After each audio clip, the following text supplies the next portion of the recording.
we thought maybe we're going to finally get Ghostbusters 3, which I think if you thought that, you were living in a fantasy land, because Ghostbusters 3, I don't think will ever happen. It's still not going to happen with the new one they're announcing now. They're taking it again in another shifted direction. And if we want Ghostbusters 3, there is that video game that came out. There is the video game. Yeah, that is the closest you will get.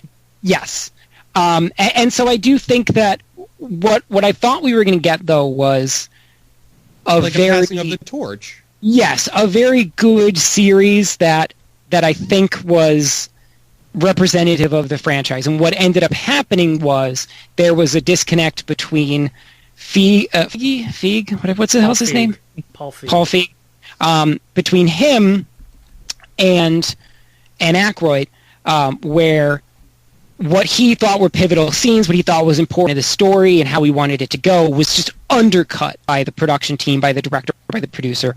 And they decided to take it in a completely different direction. And so what we got wasn't bad because it was an all-female Ghostbusters. It was bad because it wasn't written with the respect for Ghostbusters. It felt like a parody of Ghostbusters. Well, I think another reason for that is it's also a lot of it is also Sony's fault, because like this was around the time, and it was kind of confirmed after the big Sony email hack, that Sony they probably still are. They're desperate to try and get their own cinematic universe. They're trying to copy Marvel. They're doing it right now with Spider-Man, with mostly the villains. With Venom, we're going to get a Morbius movie. So basically they're trying to make their own weird Marvel Cinematic Universe. But with Ghostbusters, they were hoping and banking that they were going to create their own Cinematic Universe with Ghostbusters, like make tons of sequels, make spin-offs, and doing all that.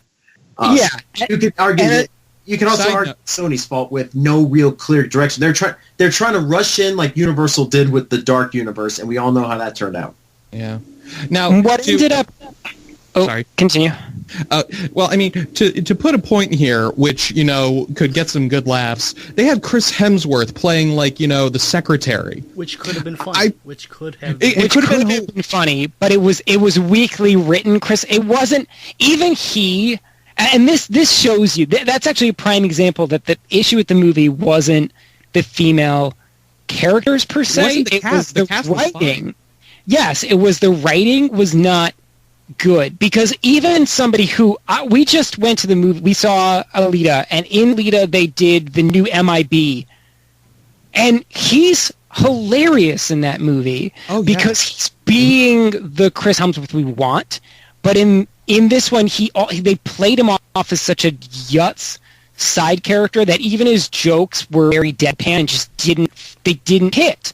So even somebody who's regardless of whether it was male or female, the jokes and the writing just didn't land on its mark. And when you're talking about something as iconic and as cult classic to fans as Ghostbusters, what you're going to end up getting are people, you're going to get a few different things. You're going to get, obviously, the people who are going to jump on the controversy of it's an all-female cast, and of course you're going to get the media who fights back to them saying people are hating this because it's an all-female cast. But the majority of fans are going to have that had an issue with it, didn't care there was an all-female cast. What they cared was that it wasn't a good Ghostbusters movie.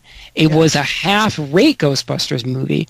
But of course, that fell on deaf ears to the studio, to the industry, to the media, to the critics. They didn't care. That wasn't what they wanted to hear. They immediately jumped on the fans are this. The fans are sexist. The fans are misogynistic. The fans, whatever the case may be. Mm-hmm. And that has been a growing trend. Was trying to do anyway.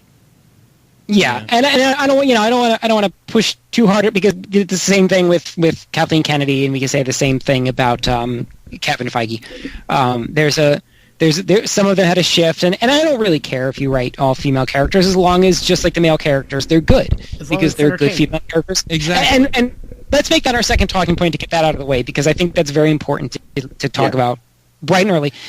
In this is female characters, because immediately there are going to be people commenting, and there's going to be people who are going to say, "Oh, this is you're talking about all guys that have talking about this." There are such thing as really good female characters. I will point out Alita Battle Angel. I love that. Alita Battle Angel was a great movie. She was a strong character. There was an understandable backstory. She did amazing things in that movie. She was well written. You can also say the same thing about Wonder Woman. Wonder Woman was fantastic. Wonder Woman is, if you remove, even if you want to say that all of the strong female character roles were written a very long time ago and they don't mean anything, and you want to say, even though comic book female movie characters, you want to say, no, forget about Elektra, forget about Catwoman and all of them, and we're not going to talk about them as product of poor writing. But they were still decent written female characters, just in hacky movies. Oh yeah, yeah. When they said, but when Wonder Woman came out, it was the big blockbuster female superhero movie, and it is, I would say, one of the two strongest movies in Marvel's repertoire of DC's repertoire of what actually is not a universe anymore, because they're just making movies to make movies, it feels like now, which I'm fine with. Yeah. It don't need to be cohesive. To me, DC's never been great at making a cohesive movie universe. They're better at picking a few characters and making really fucking good movies out of those characters. Well, I mean, look at their comic book continuity.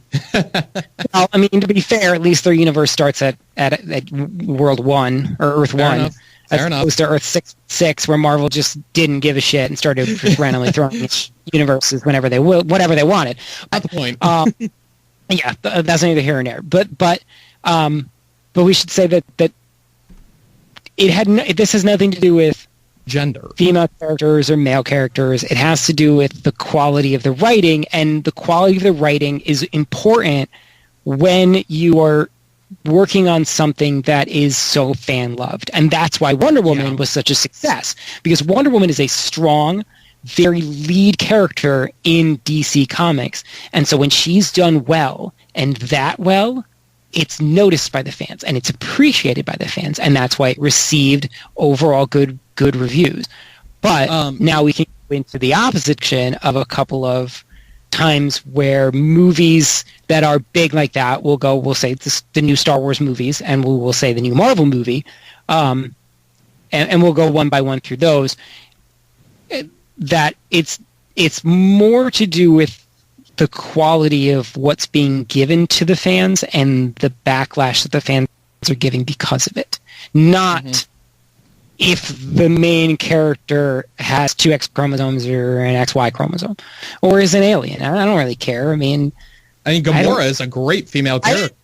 Yes. So, why don't we shift over to probably Disney's first big step into this mess, because Ghostbusters 2016. I mean, that was a different studio. That was their own issue. That was Warner Brothers. This is where Disney unintentionally stepped into it. There have been good female heroes that we like too. There's numerous. Yes, there was definitely a very strong marketing decision in this, which was similar in Disney's perspective, which they would have seen when they did the Force is female, and you do kind of say, well, no, if you push too far to claim one group, you're going to alienate another group, regardless of which. And I'm not gonna do the so many more men than women see comic book movies, because I don't know the statistics, and I don't care about the statistics.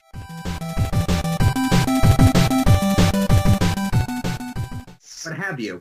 They can, you can have an average person like them. Like, for instance, my mom loves the Thor movies just because of Chris Hemsworth.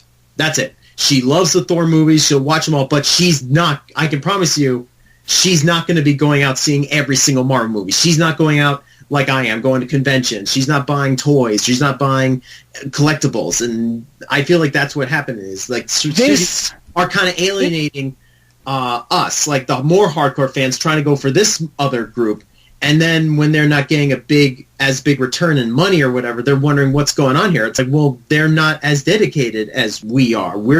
You are here. Every franchise, even people like big YouTubers, they are here because of us, because of the people who actually watch you, support you, give you our money. That's the only reason why you're so big in the first place, and I feel like they forget that at times.